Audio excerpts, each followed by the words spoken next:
Est-ce que les joueurs seront privés de Twitter pendant les 2 stages, les deux mois de préparation de leur compte Twitter? Pas par moi en tout cas. Par contre, ils en seront privés sur le sol néo-zélandais pendant la compétition.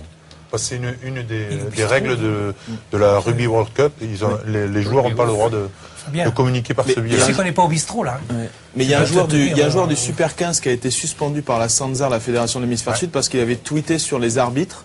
Ioane, il a été suspendu, ça n'a pas échappé. Il jouait pas, en plus il jouait pas. Il a dit que l'arbitre était le plus nul qu'il avait jamais rencontré. Le plus mauvais de toute sa carrière, il a pris $5 000 d'amende, $5 000 néo-zélandais d'amende. C'est un petit peu ce qui se passe avec Sébastien. Enfin, moi encore une fois, il a le droit de dire ce qu'il veut, Sébastien. Moi je suis pas contre les mecs qui veulent. Après il faut qu'il assume aussi.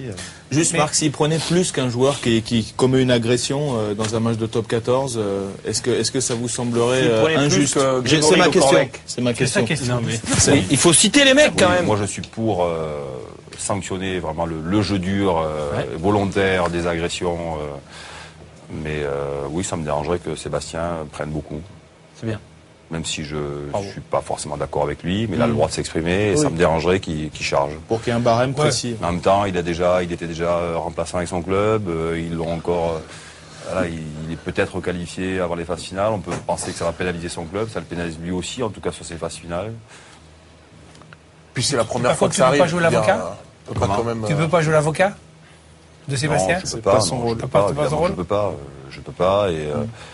Ce qui m'emmerde sur le fond, c'est la sortie de son bouquin aussi. Mais c'est ce que je lui ai dit, donc c'est pour ça que je me permets de le dire là. Ça m'ennuie, plutôt que ça, de sortir une bio 15 jours dans le comité de sélection, même si j'en tiens pas compte. Mais voilà, ça encore, ça génère de la suspicion. C'est dans ce sens-là que ça m'embête. Est-ce que qui sera gardien des Twitter des joueurs? C'est Lionel Rossignol?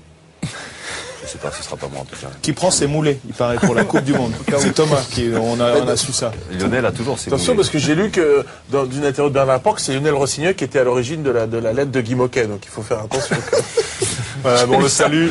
Le responsable. Il était au courant. Il est pas d'accord. Je me doute qu'il n'est pas d'accord. Le responsable des relations presse de l'équipe de France, en tout cas, ben voilà, avec Twitter, ça lui fait un peu plus de boulot.